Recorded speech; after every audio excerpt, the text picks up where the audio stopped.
Idol Dennis, please man.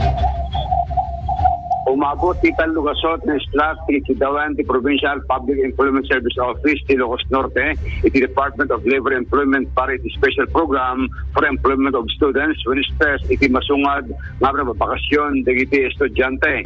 In baga ni Miss Anne Marie Liseta Atuan, Provincial Person Manager ngayo oreda nga niya itagbalin nga sungbat iti dole. No pekasta in bunanag na ano saan mabatgan kahit iti daw da ket ibagada kini Governor Arnaldo Marcos, Celia Arnaldo Marcos, kini Vice Governor Macho Marcos Monotok, nga agkapulayan ti pondo ti sweldo ti probinsya para kanitag baling express iti programa iti PGIN.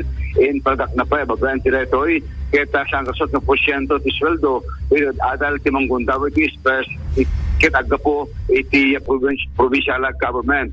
Kapayatan na baka mo pa ni Atuan na agdama ket taksaganan ti opisina dan niya mabalindang itulong kay ti overseas Filipino workers nga nairaman kay ti pampamilyada ay di sabali nga lugar iti lubong ken ti probinsya ti Ilocos Norte.